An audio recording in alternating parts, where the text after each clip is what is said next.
ನಮಸ್ತೆ. ನಾವಿವತ್ತು ಬಂದಿದ್ದೀವಿ ಉಡುಪಿ ರೈಲ್ವೆ ಸ್ಟೇಷನಿಗೆ. ಇಲ್ಲಿಂದ ನಾವು ಹೋಗ್ತಾ ಇದ್ದೀವಿ 10 ಡೇಸ್ ಟ್ರಿಪ್ಪಿಗೆ.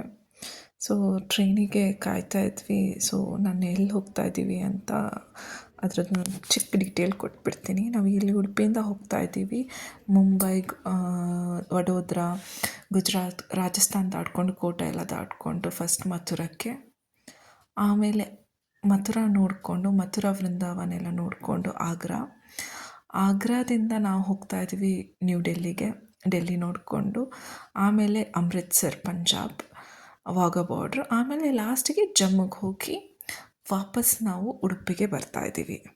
ಸೊ ಇದೊಂದು 10 ಡೇಸ್ ಲಾಂಗ್ ಟ್ರಿಪ್. ಎಲ್ಲ ಟ್ರೈನಲ್ಲೇ ಹೋಗ್ತಾ ಇರೋದು ನಾವು. ಸೊ ಎಲ್ಲ ಟ್ರೈನ್ ಮೊದಲೇ ಬುಕ್ ಮಾಡಿದ್ದೀವಿ. ಸೊ ಹಾಗೆ ತುಂಬ ದೊಡ್ಡ ಟ್ರಿಪ್ ಆಗೋ ಥರ ಇದೆ, ಫುಲ್ ಸುಸ್ತಾಗಿಬಿಡುತ್ತೆ. ಸೊ ಲಾಸ್ಟಿಗೆ ನಮ್ಮ ಟ್ರೈನ್ ಬಂತು. ಸೊ ಟ್ರೈನ್ ಹತ್ತಿ ಎಲ್ಲ ಬ್ಯಾಗ್ಸ್ ಎಲ್ಲ ಅರೇಂಜ್ ಮಾಡಿ ನಮ್ಮ ಸೀಟಲ್ಲಿ ಕೂತ್ಕೊಂಡ್ವಿ. ಸೊ ಟ್ರೈನ್ ಸ್ಟಾರ್ಟ್ ಆಯಿತು. ಫಸ್ಟಿಗೆ ಉಡುಪಿಯಿಂದ ನೆಕ್ಸ್ಟ್ ಸ್ಟಾಪ್ಸ್ ಎಲ್ಲ ಇದೆ. ಕುಂದಾಪುರ ಸ್ಟಾಪ್ಸ್ ಇದೆ, ಆಮೇಲೆ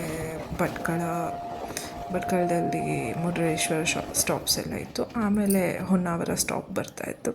ಸೊ ಈ ಗ್ರೀನರಿ ನೋಡಿ ಗೊತ್ತಾಯಿತು ಹೊನ್ನಾವರ ಬಂತು ಅಂತ. Beautiful place Honnavar. ಉತ್ತರ ಕನ್ನಡ ನೀವು ವಿಸಿಟ್ ಮಾಡಲೇಬೇಕು. ಎಲ್ಲ ಪ್ಲೇಸಸ್ಸು ಚೆನ್ನಾಗಿದೆ, ಬಟ್ ಹೊನ್ನಾವರ ತುಂಬ ಚೆನ್ನಾಗಿದೆ. ಅಲ್ಲಿ ಇರೋ ಶರಾವತಿ ನದಿ, ಅಪ್ಸರ್ಕೊಂಡ, ಟೊಂಕ ಬೀಚ್, ಆಮೇಲೆ ಮರೈನ್ ಪಾರ್ಕ್, ಮ್ಯಾಂಗ್ರೂ ವಾಕ್ ಅಂತೂ ಮಸ್ಟ್ ವಿಸಿಟ್. ಅಪ್ಸರಕೊಂಡನೂ ಮಸ್ಟ್ ವಿಸಿಟ್. ತುಂಬ ಫೋಟೋಶೂಟ್ಸ್ ಎಲ್ಲ ಆಗುತ್ತೆ ಅಲ್ಲಿ.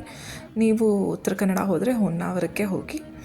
ಆಮೇಲೆ ಶರಾವತಿ ನದಿ ತುಂಬ ಚೆನ್ನಾಗಿದೆ, ಡೆಫಿನೆಟ್ಲಿ ವಿಸಿಟ್ ಮಾಡಿ ಹೊನ್ನಾವರ. ಹಾಗೆ ಮಾತಾಡ್ತಾ ಬಂತು ಕಾರವಾರನೂ ದಾಟಿ ಹೋಯಿತು. ಸೊ ನೆಕ್ಸ್ಟ್ ನಮ್ಗೆ ಗೊತ್ತಾಯಿತು ನಾವು ಗೋವಾಕ್ಕೆ ಬಂದಿದ್ದೀವಿ ಅಂತ. ಹಾಗೆ ಲೈಟ್ಸ್ ಎಲ್ಲ ನೋಡಿ ಬ್ರಿಡ್ಜ್ ಹತ್ರ ಮಡ್ಗಾಂವ್ ಹತ್ತಿರ ರೀಚ್ ಆಗ್ತಾಯಿದ್ದೀವಿ ಅಂತಲೂ ಒಂದು ಐಡಿಯಾ ಬರುತ್ತೆ ನಿಮಗೆ. ಅಂದರೆ ಮಡ್ಗಾಂವ್ ಅಂದರೆ ಗೋವಾನೇ, ಅದು full middle of the Goa, main station ಗೋವಾದ್ದು.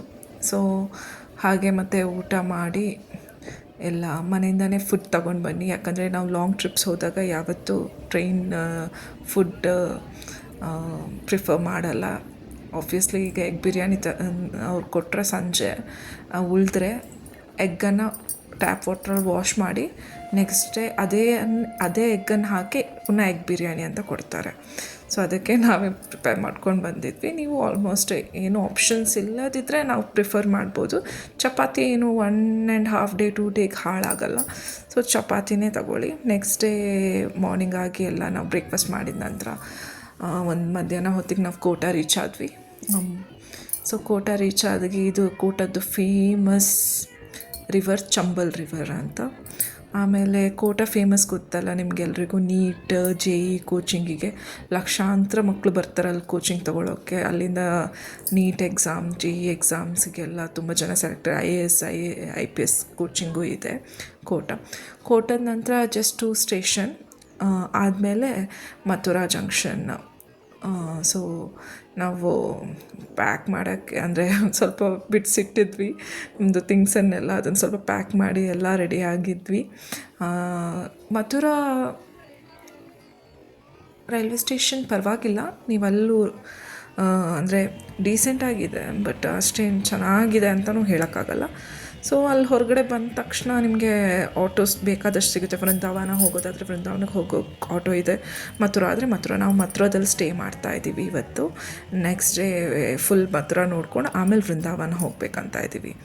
ಸೊ ಹಾಗೆ ನಮ್ಮ ರೂಮ್ಸ್ ಎಲ್ಲ ಬುಕ್ ಮಾಡಿದ್ವಿ. ನಾವು ಆಶ್ರಮ ಬುಕ್ ಮಾಡಿದ್ದು yatraಧಾಮ್.com. ಅದ್ರ ಬಗ್ಗೆ ನಾನು ಇನ್ನೊಂದು ಸಲ ಇನ್ಫಾರ್ಮೇಷನ್ ಕೊಡ್ತೀನಿ.